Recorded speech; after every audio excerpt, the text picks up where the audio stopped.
А я з Ірландии. Я со святой Ірландии. Направду толькі лінівы з нас, не разважаючы пра Беларусь і нашыя няпростыя шляхі да святла, не параўноўваў беларускую сітуацыю з ірландскай.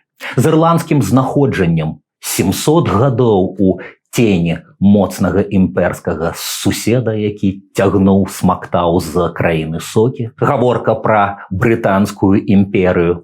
Не параўноўваў беларускае нацыянальнае адраджэнне пачатку 20-го стагоддзя з ірландскім. Не звяртаў увагу, якую вялікую ролю у гэтым адраджэнні адыграла літаратура. Адыгралі барды, паэты. Паэты, якія загойвалі раны, працавалі з траўмамі і комплексамі.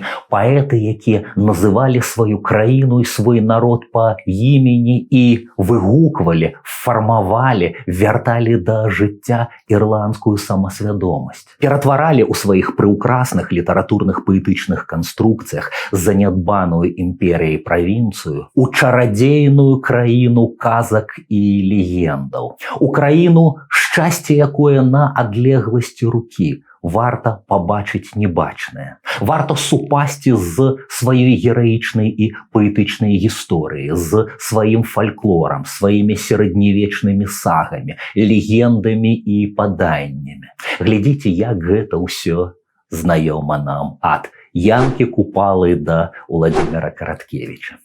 Прывітанне, сябры, з вами Андрэй Хаданович, і мы гаворым аб прыўкрасным паэце, адным з найвялікшых паэтаў 20-го стагоддзя, аб нобелеўскім лаўрэаце Уільяме Батлере Йейтсе, магчыма, галоўным ірландскім класіку 20-го стагоддзя. Па-беларуску на сёння існуе адна невялічкая кніга яго вершаў, выдадзеная ў цудоўнай серыі «Паэты планеты», кніжка, якая вылучаецца з серыі характэрным зялёным колерам. Сёння будзе шмат зялёнага. Гэта нацыянальны колер і сімвал Ірландыі. Большасць сабраных тут беларускіх перакладаў мае, таму не здзіўляйцеся, сёння будуць вершыя. Буду актыўна вам іх цытаваць, адначасова распавядаючы пра знакавае жыццё, ролю творцы. Творцы, які не проста вітаў у нейкіх абстрактных, высокіх, далёкіх ад жыцця сферах чыстай фантазіі, але вяртаючы чытачам гэтай сферы, гіпнатызуючы, зачароўваючы іх, рабіў змены ў самой свядомасці.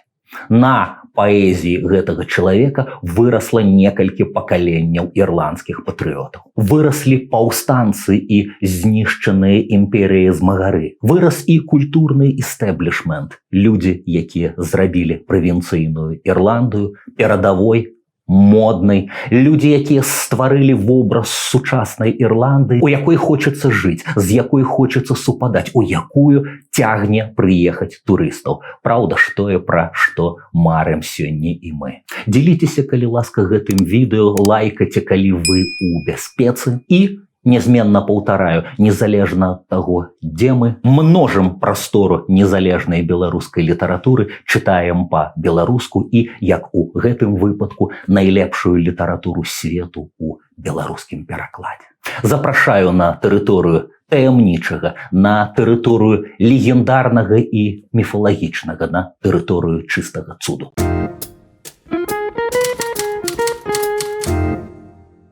Уручаючы Уільяму Батлеру Йейтсу нобелеўскую узнагароду, шведскі каралеўскі камітэт выдаў фармулёўку. За яго заўсёды натхнёную паэзію, якая ў высокамастацкай форме выражае дух цэлай нацыі. Скептыкі маглі б запярэчыць, які цэлы дух нацыі Уільям Батлер Йейтс пісаў па-ангельску. На што яго прыхільнікі, са мною ключна, знойдуць тысячу аргументаў. Йейтс – гэта не зусім ангельская мова. Люблю гэтае параўнанне. Можна сказаць, гэта адабраная ў акупанта трафейная зброя, якая паспяхова змагаецца ўжо за свае уласныя паэтычныя, культурныя, нацыянальныя інтарэсы. Можна сказаць, што йейтсаўская ангельская мова не класічная, як не класічная ангельская мова шатландскага паэта Роберта Бёрнса. Так і Йейтс стварае ірландскую версію ангельшчыны. Незвычайна паводзяцца рыфмы. Часам словы гучаць інакш, чым на правільнай ангельшчыне. Сам паэтычны радок гучыць інакш, здзіўляючы непрызвычаенага ангельца. На яго накладаюцца традыцыі ірландскай прасоды, стагоддзі фальклору, ірландскіх старажытных баладаў, нацыянальных песень. Яшчэ кожны верш прасякнуты ірландска-цэнтрычным поглядам на свет і сваё месца ў гэтым свеце. Вершы Йейтса прасякнуты незвыклымі для ангельскага вуху ірландскімі уласнымі імёнамі, тапанімікай, назвамі мясцовасцяў, якія выглядаюць як прыдуманыя, легендарныя ці што-небудзь вельмі старажытнае, а гэта звычайныя населеныя пункты Ірландыі, асабліва паўночна-заходняга улюбёнага ейцаўскага графства Слайго, дзе кожная вёсачка прасякнутая традыцыямі і паэтычным духам, дзе Йейтс, народжаны ў Дубліне гараджанін,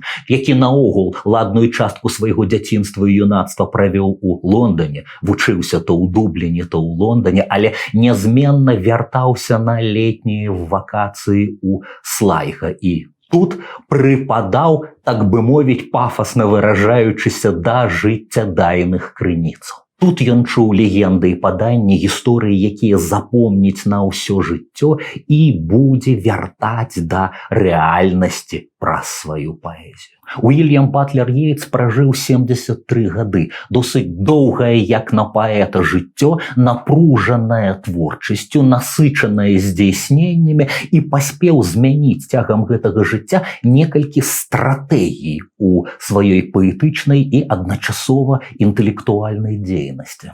Ранні Йейтс выхаваны ў сям'і мастакоў, выхаваны, можна сказаць, у асяроддзі прэрафаэлітаў. Бацька Йейтса, вядомы знакаміты мастак, і брат Йейтса, вядомы мастак. Ранні Йейтс адбудоўвае сваю Ірландыю з дапамогай сімвалізму і неарамантызму, з дапамогай такога канструкту, як двухсвецця.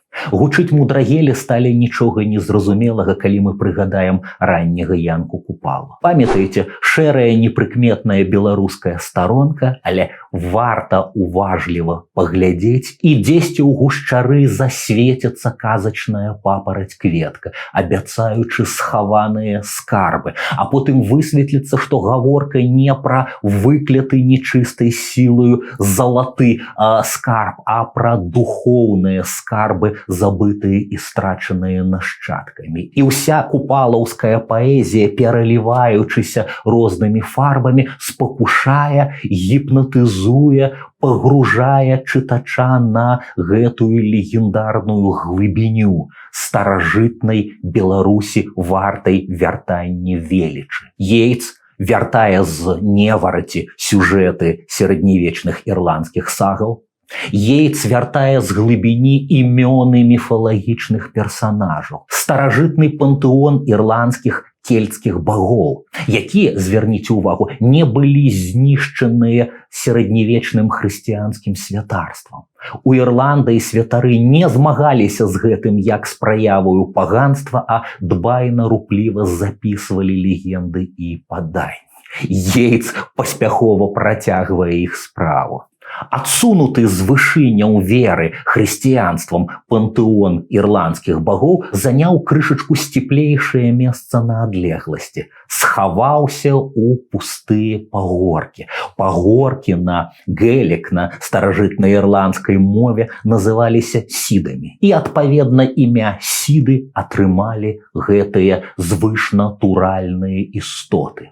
Істоты, якіх Йейтс апявае раз за разам у сваіх ранніх вершах, напрыклад, у зборніку «Вецер у трысці», істоты, якіх паэт называе дзецьмі багіні Дану. Цытую верш «Неўтаймоўнае племя». Дзеці багіні Дану у далоні поруч б'юць, смяюцца і мружаць вочы ў калысцы, бо каршуннё залунае, каб ім калісьці рушыць на поўнач. і сэрцы прасякне горыч. Я да грудзей прыціскаю дзіця ў адчае і з пасланцом магіл твар у твар гаворым. Ветер самотны скуголіць над дзікім морам, ветер самотны ў пажары на небакрае, ветер самотны б'ецца ў як свет старыя брамы, пекла і нябёсаў у скавытанні. О сэрца, табе неўтаймоўныя воі здане, мілейшае за святое імя Марыі. Ці быў Йейтс добрым хрысціянінам, невядома, але тое, што ён быў у пэўным сэнсе міфалагічным паганцам, язычнікам Ірландыі, што ён усю сваю творчасць займаўся такой рэччу, як міфатворчасць, ажыўляючы вобразы і сюжэты старажытнасці, дэлікатна пераносячы іх у сучаснасць. Адзін з улюбёных ейцаўскіх матываў – матыў скрадзенага дзіцяці. Чалавечы дзіцёныш, даруйце цытату, сутыкаецца з жыхарамі пагоркаў, якія завабліваюць яго ў свой чарадзейскі свет. Зацягваюць у танец, спакушаюць кашамі поўнымі смачных вішань і іншых прывабнасцяў. І вось ён ужо з песнямі, з танцамі разам з імі. А час там, у свеце пустых пагоркаў. І тут у чалавечай рэальнасці цягнецца інакш. Ты хвіліну ці гадзінку танчыш, а тут мінае чалавечае жыццё. Ці не так паэт гаворыць і пра сябе самога, і сваю апантанасць ідэальнай Ірландыі. Можна сказаць, што ірландскія сюжэты, ірландскія песні, ірландская веліч скрала юнага Йейтса ў прагматычнай звычайнай штодзённай рэальнасць. Ён загарэўся сваёй паэтычнай зоркай і далей жыў адначасова сярод людзей і ў міфалагічным, міфапаэтычным вымярэнні сваёй эры. Цытую скрадзенае дзіця ў перастварэння прыўкраснага паэта-перакладчыка Антона Францішка Брыля. 3 страфы Сіды ці Фейрі спакушаюць малога. У 4-й страфе ён ідзе за імі, страчваючы простыя чалавечыя радасці, але знаходзячы радасці звыш людскія, дзе гушчары са схонаў спускаюцца да вод, і вада шчураў сонных пужае Чаплін лёд. У цішы ды глушы там схавалі мы кашы, у іх аж лішне крадзеных чырвоных вішняў. То хадзем, дзіця людзей, у чароўны край хадзем, у таемны свет лясны, бо жыццё людское слёзы, а нашто табе яны? І так яшчэ 2 спакуслівыя страфы, а фінал вось ён. Ідзе, трывогі болей няма ў вачох, не чуць яму ніколі, як мыкае бычок, ды як мармыча мірна імбрычак над агнём, ды ў цемры свірна скрабецца мышанё. Бо ідзе, дзіця людзей, у чароўны край ідзе, у таемны свет лясны, бо жыццё людское слёзы, а нашто яму яны? Гэта з адной з самых ранніх ейцаўскіх кніг, а праз дзесяцігоддзі і дзесяцігоддзі у адной з найпазнейшых перадсмяротных ён зноў вернецца да гэтага матыву, але апрацуе яго інакш.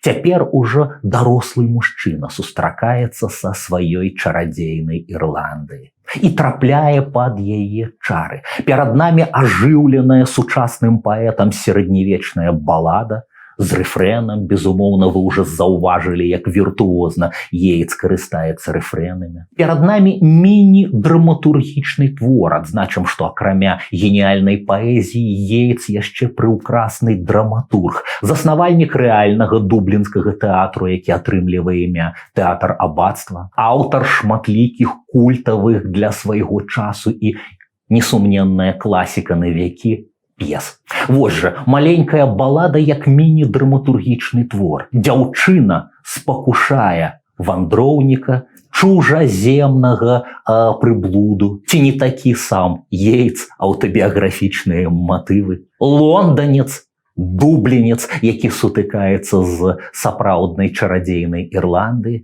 Істотна, што герой адзіны з усіх наведнікаў карчмы, хто чуе гэты магічны голас. Але пагаджаецца на спакуслівую прапанову не адразу, знаходзіць новыя і новыя, што істотна, рацыянальныя, разумовыя аргументы. Жанчына не спрачаецца з ім, не пераконвае, яна настойліва паўтарае адно і тое ж, адзін і той жа аргумент, свой рэфрэн. А я з Ірландыі. Вось гэтая балада на два мужчынскі і жаночы галасы. А я з Ірландыі, я са святой Ірландыі. Жыццё адно, і я адна, хадзем са мной, звала яна, патанчым у Ірландыі. Адзін гуляка малады у чужаземным строе, адзін з вясёлай грамады сказаў: няма настрою, і тут патанчым да відна, туды ж яшчэ дакроч, жыццё адно, і ты адна, і бура на ўсю ноч. А я з Ірландыі, я са святой Ірландыі, жыццё адно, і я адна, хадзем са мной, звала яна, патанчым у Ірландыі. Там скрыпачы п'яныя, паскудныя смыкі, трамбон не іграе, ныя, на трубах лайдакі, ад бубнаў ломіць косці, літаўраў не чутно, прамовіў госць са злосцю. Але жыццё адно, а я з Ірландыі, я са святой Ірландыі, жыццё адно, і я адна, хадзем са мной, звала яна, патанчым у Ірландыі.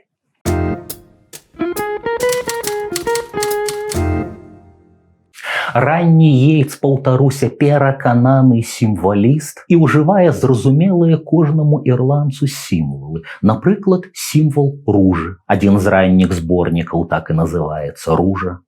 Ружа значыць Ірландыя ягоных мараў, ягоная ідэальная краіна, якую яшчэ трэба увасобіць, найперш у паэтычнай свядомасці. Зноў ужо знаёмае нам двухсвецце. На першым плане рэалістычны вобраз панурай, манатоннай, руціннай, штодзённай працы.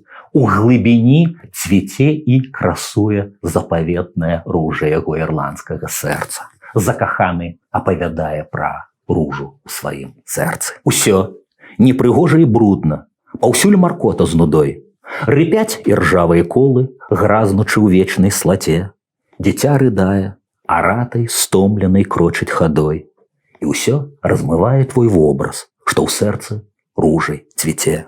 Не выразіць гэту роспач, не выплакаць гора з бядой. Я пераствару ўсё нанова у велічы і пекнаце, зямлю, ваду і нябёсы шкатулкай зраблю залатой для мрояў пра мілы твой вобраз, што ў сэрцы ружай цвіце. Некаторыя з такіх вобразаў паэт, так, мабыць, яшчэ больш таямніча і паэтычна, стварае ад імені сваіх лірычных двайнікоў. Масак. Адна з найулюбёнейшых такіх масак прыдуманы ім паэт Руды Ханраан, які спявае пра сваё ідэальнае каханне, які агучвае свае патрыятычныя прызнанні. Так што паэт кожнага разу нават не мусіць называць яго па імені. Дастаткова напісаць «Ён апавядае», «Ён клянецца», «Ён абяцае», «Ён прыносіць сваёй каханай радкі» і гэтак далей. Хоць часам у асабліва важных выпадках Йейтс называе свайго героя па імені Руды Ханраан, як у вершы, пра які мы зараз пагаворым. Руды Ханраан пяе пра Ірландыю. Йейтс звяртаецца да старажытнай ірландскай традыцыі часоў прыгнёту, да 18 стагоддзя, калі нават наіўны патрыятызм глыбока забаронены акупантамі і каланізатарамі. Тады знаёмая нам эзопавая традыцыя мы ператвараем палітычныя дэкларацыі, палітычную лірыку у, так бы мовіць, лірыку любоўную. Мы апяваем любую краіну пад іменем каханай жанчыны. Але тыя, хто слухаюць і чытаюць, разумеюць, пра што вядзецца. Так Ірландыя здаўна атрымлівае ў сваіх палымяных патрыётаў жаночае імя Кэтлін, альбо па бацьку. На геліку, на ірландскай Кэтлін Ні Хоуліен, альбо Кэтлін дачка Хоуліена. Йейтс не раз звяртаецца да гэтага вобраза, ёсць у яго аднайменная п'еса, якая, можна сказаць, разбіла сэрцы дублінцаў у тэатры абацтва, але і сэрцы ўсёй ірландскай прагрэсіўнай эліты. Сюжэт п'есы такі. Малады чалавек у гэтым вымярэнні на адлегласці рукі, здаецца, мае ўсё ў парадку з каханнем. У яго ёсць каханая дзяўчына, земная, маладая, прыгожая, але раптам ён бачыць постаць старой, стомленай жанчыны, з якой сустракаецца вачыма, чые словы чуе, і яны зачароўваюць яго, і ён зусім па-рамантычнаму, насуперак блізкаму і земному прадказальнаму шчасцю, ідзе ў другое вымярэнне рамантычнага двухсвецця, ідзе за старой Кэтлін, якая ўжо сама, адгукаючыся на ягонае сэрца, на ягоную платанічную любоў, ператвараецца ў маладую прыгажоню, дзеля якой наш герой, як кожны ірландскі патрыёт, гатовы на ўсё. Потым Йейтс будзе згадваць гэты верш, згадваць у кантэксце пазнейшага дублінскага паўстання, калі тысячы дублінскіх патрыётаў былі гатовыя прынесці сваё жыццё ў ахвяру, і некаторыя заплацілі сваім жыццём за гэтую ахвяру, а Йейтс згадаў так: ці не гэтая мая п'еса паставіла ірландцаў пад рулі ангельскіх жаўнераў. А сам верш, чарговая версія балады з рэфрэнам, гучыць так. Звярніце ўвагу, як паэт зноў віртуозна карыстаецца уласнымі імёнамі. Узбярэжжа Куман, Строма Нок-Нарэй, бераг Клот-на-Бар. Тры страфы пачынаюцца з гэтых канкрэтных ірландскіх назваў, якія гучаць для сэрца сваіх як пароль. Чорны вецер, цярноўнік крышыць на Куман-стрэнд, хвошча з левай рукі, усё голля ломячы ўшчэнт. Нашая моц перад сілаю гнецца, ды толькі ярчэй, у няскораных сэрцах палае святло вачэй. Кэтлін, дачкі Хоуліена. Ветер выкручвае хмары над Стромаю Нок-Нарэй, над старажытным прахам смерць і страх вядуць рэй. Горкая навальніца ў сэрцы маланкамі б'е, толькі не гасне надзея, пакуль мы кахаем яе. Кэтлін, дачку Хоуліена. Жоўтыя хвалі і рвуць бераг пры Клот-на-Бар, ветер кроіць паветра, зліва плюецца ў твар. Нашая кроў, як паводка, віруе гневам старым, толькі як свечкі перад распяццем, перад табою гарым. Кэтлін, дачка Хоуліена. Гэта зноў з ранняй ейцаўскай творчасці.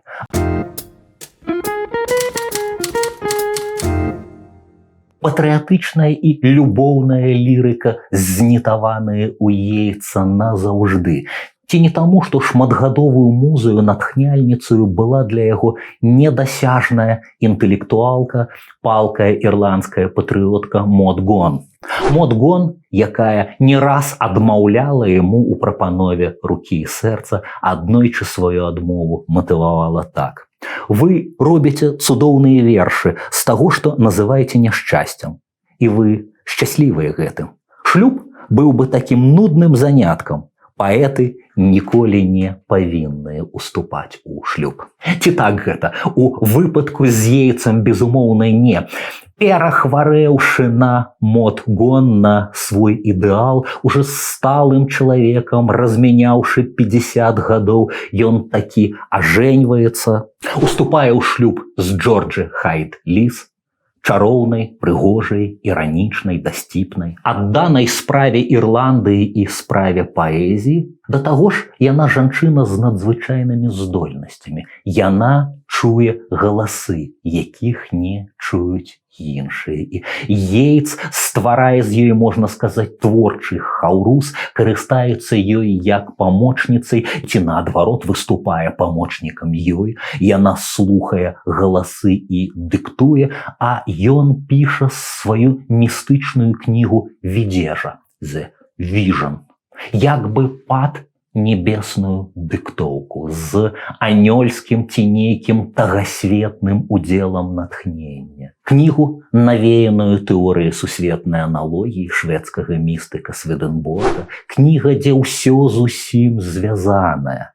Мінулае з цяперашнім, фазы Луны з картамі Таро, а карты Таро з перыядамі жыцця чалавека, канкрэтныя людзі з канкрэтнымі эпохамі, легендарныя героі мінулага з сённяшнімі героямі і сённяшнімі задачамі. Пра што апавядае балада «Песня вандроўцы Энгуса»? Энгус ці Ангус, ці ў яго ёсць шмат іншых імёнаў, адзін з найстаражытнейшых, але адначасова наймаладзейшых ірландскіх багоў, бог кахання. Прыгожая паэтычная гісторыя, мабыць, яна ёсць у кожнай міфалогіі. Герой ловіць рыбу, а рыба выяўляецца не зусім рыбаю. Песня вандроўцы Энгуса. Калі адчуў, што ўвесь гару і жару ў думках не спыніць, я зняў з ляшчыніны кару і ягаду надзеў на ніць. Пакуль сузоры і матылькі у ветры танчылі на ўзвіў, я выйшаў з вудай да ракі і стронгу срэбную злавіў. Я кінуў на падлогу лоў, агонь разводжу ў ачагу, ды прамаўляе мой улоў. І я паклясціся магу, дзяўчына ззяе ў харастве, у косах яблыневы квет мяне по імені заве і растае, прастыў і след, і хай прайду я ўсю зямлю, шукаючы яе адну, але руку ў руку злаўлю і вусны вуснамі крану, звяду ў духмяную траву, дзе з вечных яблынь пекнаты, з ёй поўню срэбную сарву, і сонца, яблык залаты.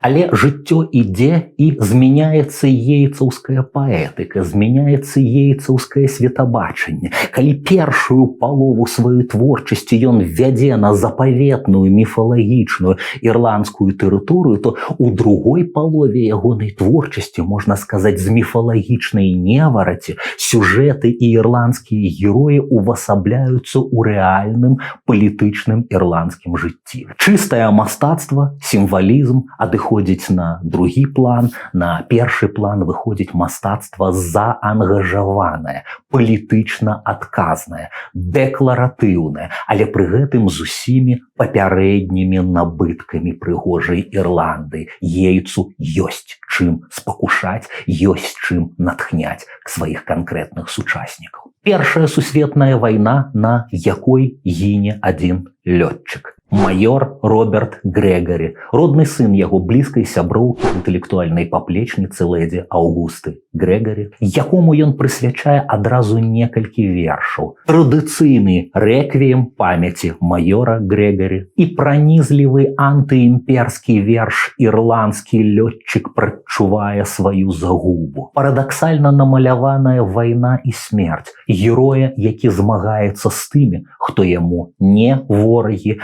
які абараняе тых, хто яму не сябры.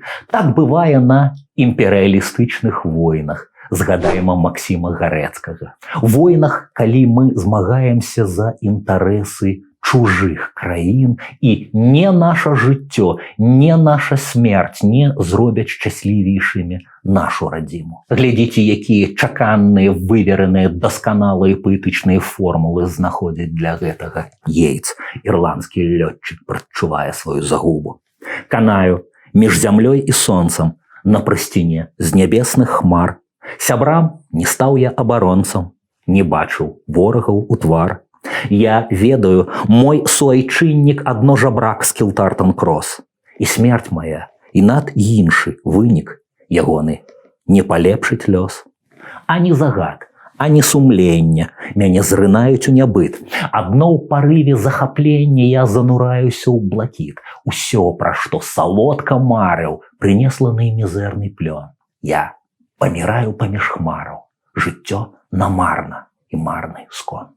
Ад гэтага ўжо адзін крок да смерці, якая не намарна, да ахвярапрынашэння, якое мела б сэнс не дзеля чужых табе імперскіх інтарэсаў, а дзеля сваёй радзімы, сваёй айчыны, сваёй нацыі. Запрашаю ў 1916 год у трагічныя падзеі дублінскага антыбрытанскага паўстання. Паўстанне, якое атрымала імя велікоднага тыдня, бо жменька патрыётаў, так напраўду ладная жменька, 1200 з нечым байцоў, але недастаткова моцна узброеных, сутыкнулася тварам у твар з рэгулярным брытанскім войскам, непараўнальна больш шматлікім і непараўнальна лепш узброеным. Дастаткова таго, што брытанцы ўжывалі супраць дублінскіх паўстанцаў артылерыю. 24 красавіка на Вялікдзень пачынаецца гэтае паўстанне і доўжыцца каля тыдня.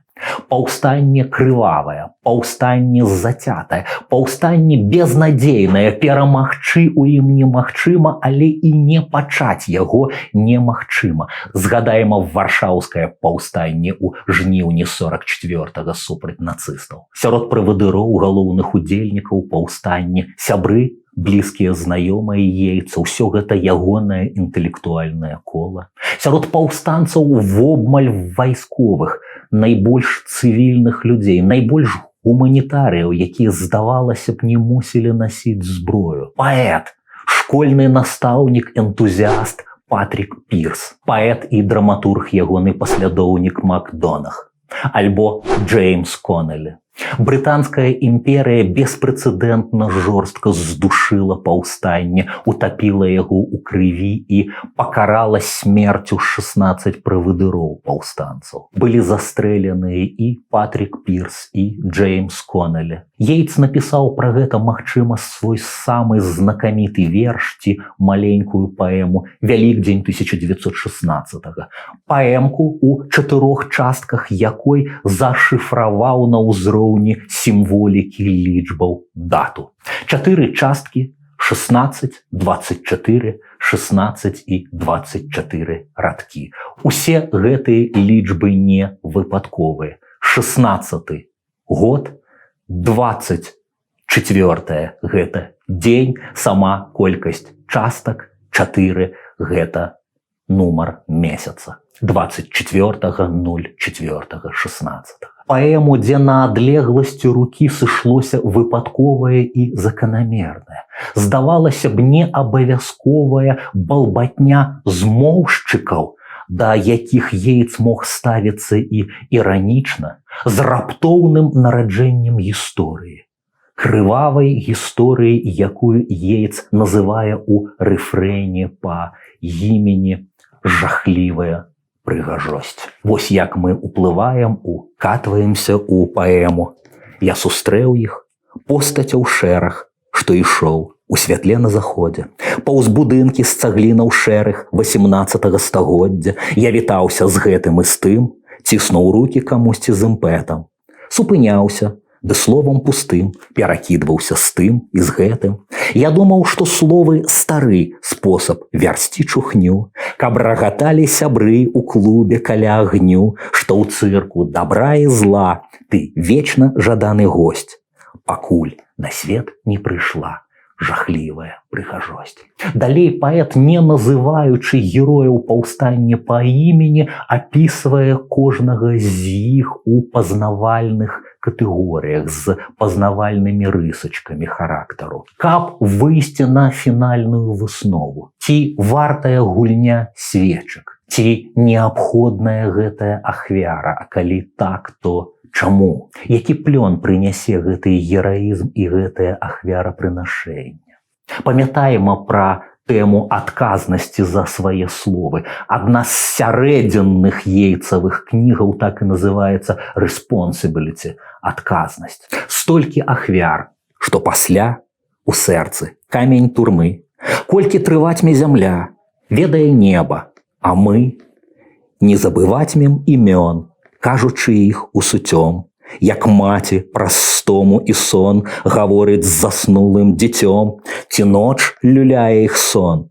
Не ноч, але смерць. Ці ёй служыў наш праклён, пагібелі, крутаверць. Ці помніць Англія тых, што смерць прымаў талакой. Хіба ад мрояў такіх, хіба ад любові такой твой сябра гіне і брат, і хваля крыві праз Пірс. А вашы імёны Макбрайт, Макдонах, Коналі, Пірс навечна ў краіне святла, дзе ўсім нам зялёнага досць. Бо сёння на свет прыйшла жахлівая прыгажосць. Адначасова з большым вершам, з паэмкай «Вялікдзень 16-го» Йейтс напісаў іншы маленькі верш з, здавалася б, непалітычнай назвы «Ружовы куст» ці «Ружы» у множным ліку, але памятаем пра заўсёдны сімвал Йейтса, ён праходзіць праз усю ягоную творчасць, ружы як сімвал Ірландыі. Лёс двух застрэленых кіраўнікоў паўстання Патріка Пірса і Джеймса Конэля. Непазбежная думка, што плён магчымы толькі тады, калі зямля будзе шчодра палітая, а падчас палітычнай засухі паліць можна толькі уласнай крывёю. І тады ружа дасць плён і зацвіце для нашых нашчадкаў. Верш, які нечакана адгукаецца на тэрыторыі беларускай культуры і таксама ў вельмі трагічныя часы. Наш геніальны, забіты на ўзлёце сталінскімі рэпрэсіямі паэт Юлі Таубін, адна з ахвяраў чорнай ночы ў беларускай культуры 29 кастрычніка 37 года, незадоўга да смерці, уже фактычна зломлены як беларускі паэт. Паэт, які пасля першай высылкі перайшоў на рускую мову, спрабуе актыўна друкавацца ў Маскве, у Ленінградзе, думаючы, што здабудзе гэтым нейкую індульгенцыю, зусім незадоўга да арышту перакладае некалькі ангельскіх і ірландскіх паэтаў для савецкай анталогіі, якая выйдзе ўжо пасля ягонага забойства. Анталогіі, дзе будзе і перакладзены на рускую Таубінам Вільям Батлер Йейтс з гэтым вершам пра ружовы куст, вершам, які, як і іншыя тэксты, Леонід Марыкоў, даследчык рэпрэсій, назаве голасам з таго свету. Такі трагічны мост паміж ахвярапрынашэннямі Ірландыі і Беларусі, цытую, у памяць пра герояў, у памяць пра Таубіна і, безумоўна, Йейтса сваю версію па-беларуску. На вецер, кажа Патрік Пірс, ляцела слоў так шмат, што горкі вецер высушыў ірландскіх ружаў сад. Яго зялёныя лісты не вернуцца назад. Наш сад, сказаў Джеймс Конэлі, зазеленее зноў, давай старанна паліваць, і ружы нашых сноў з табой наяве вырасцем для дочак і сыноў. А дзе нам, кажа Патрік Пірс, узяць вады, калі засохлі ўсе калодзежы, каб ружы расцвілі палітыя, нам трэба кроў аддаць сваёй зямлі.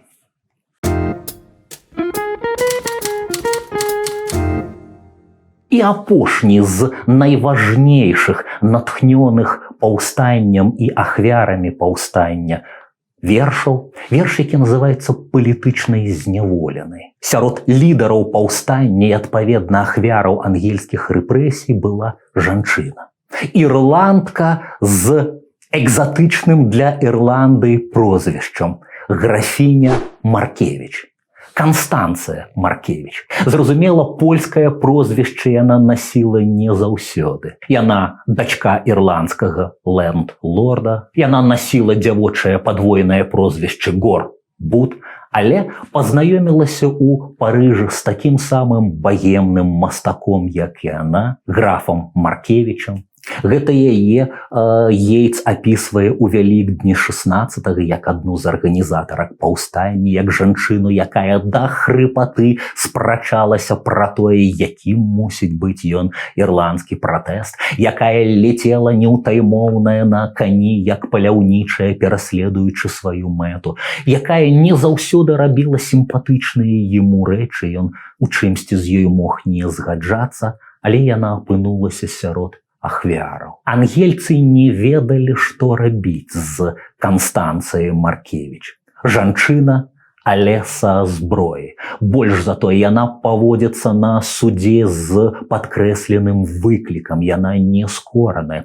У адказ на абвінавачанне ці прызнае яна сябе віннай у тым, што, паўстаючы супраць брытанцаў, падрывала іх сілу і такім чынам спрыяла ворагу па Першай сусветнай немцам, Канстанцыя Маркевіч адказвала з пагардай. Зразумела, ёй велося не пра падтрымку немцам, а пра ірландскае паўстанне і свае нацыянальныя інтарэсы. «Усё, што я зрабіла, я лічу слушным», сказала яна на судзе і дадала, можна сказаць, легендарныя словы. «Я спадзяюся, што ў вас хопіць высакароднасці мяне расстрыляць». Ангельцы сумеліся.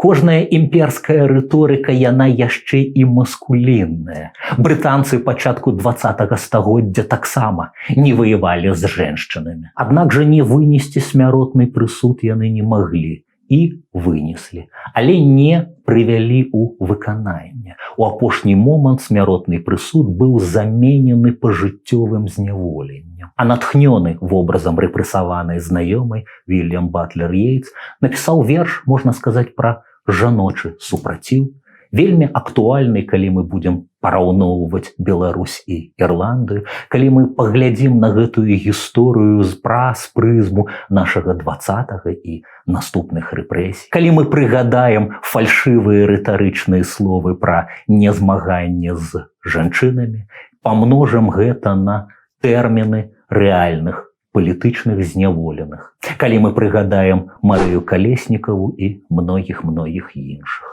Вось жа 4 страфы верша палітычнай зняволенай. Можна не згаджацца з поглядамі тваёй апаненткі, але не спачуваць ейнаму змаганню і не ўсведамляць велічнасць яе вобразу і яе учынку немагчыма. Ёй, нецярплівай з юных год, так шмат цярпення далі страты, аж чайка абарве палёт, каля вязніцы на дварэ сядае да яе на краты і смела ежу з рук бярэ.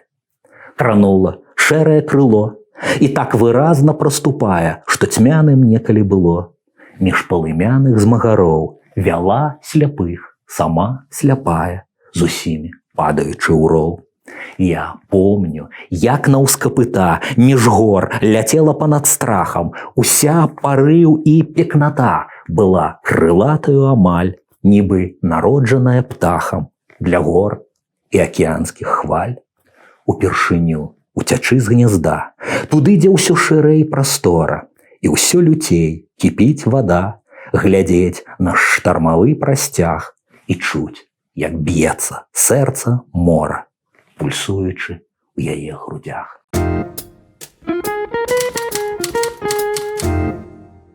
Што можна сказаць пасля такога? А хаця б тое, што каты паўстанцаў, суддзі, якія выносілі Канстанцыю Маркевіч пажыццёвы прысуд, не ведалі, што гісторыя змяняецца хутчэй, чым яны сабе ўсведамлялі, і ўжо праз год гордая жанчына выйдзе на волю, а праз 3 гады здарыцца яшчэ некалькі віткоў галавакружных скачкоў у ейнай кар'еры, а праз 3 гады яна будзе абраная ў ірландскі парламент і нават зробіцца міністаркай працы.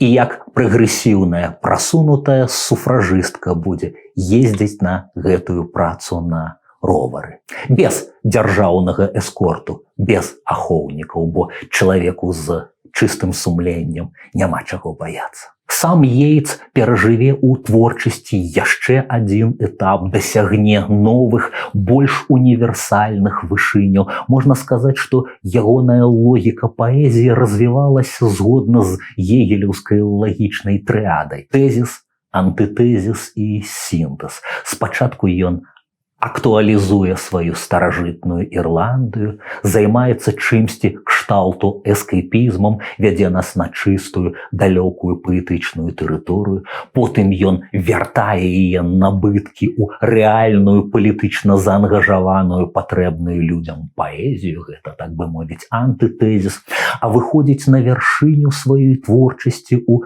паэзіі культуралагічнай, праводзячы следам за Сведенборгам паралелі, параўноўваючы тое, што да яго не наважваліся параўноўваць, разважае пра месца Ірландыі ў свеце, збліжаючы міфалогію і містыку, акультызм, слухае далёкія галасы. Можна сёння смяяцца са спірытызму, з кручэння сподачкаў, з пісання духоўнай прозы пад дыктоўку анёлаў. Нельга смяяцца з бліскучых культуралагічных канструкцый Йейтса, які далучыў ірландскую паэзію, далучыў стыхію ірландскага слова, ірландскай песні да вышыняў еўрапейскай інтэлектуальнай літаратуры.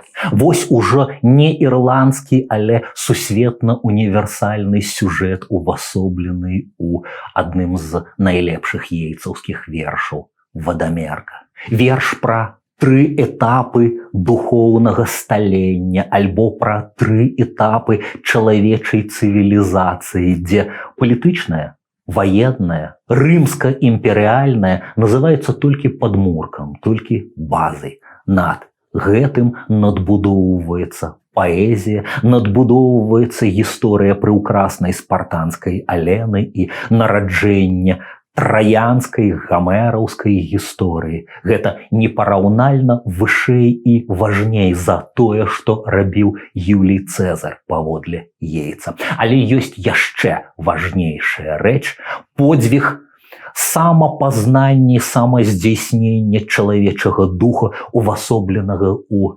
Мікеланджела, які распісвае скляпенне Сіксцінскай капэлы, які піша нараджэнне Адама, то бок нараджэнне чалавека ў дыалогу з Богам, у дыалогу з сусветным духам, у глыбокім духоўным самапазнанні. Вось дзе найвышэйшая прыгажосць і найвышэйшая мудрасць. Але ўсіх 3 герояў аб'ядноўвае момант таямнічага, інтуітыўнага натхнення.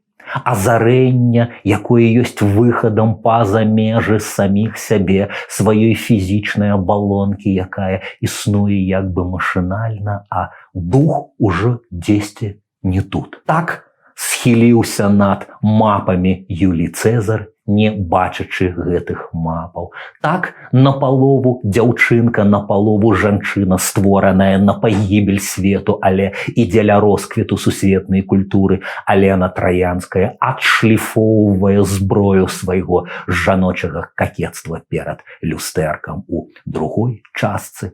Так вершыць вялікае мастацтва Мікеланджела высока пад скляпеннямі ў Рыме. Вадамерка.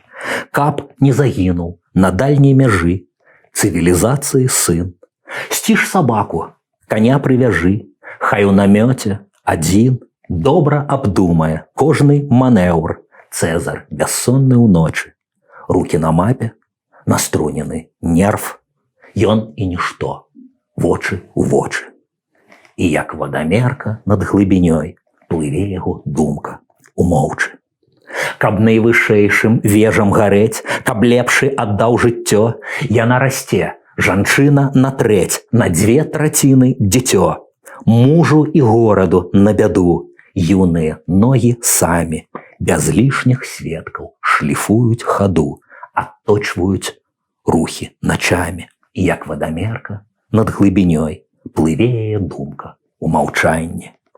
Каб дзевам Прыходзіў у сны Адам, згодна закону плоці, выганіць дзетак з капэллы, там творыць буанародце, на рыштаваннях павіс і цішэй ад найцішэйшай мышы, з кожным рухам, вышэй і вышэй, вечнасць між высяў, вышыў, і як вадамерка над глыбінёй плыве яго думка у цішы.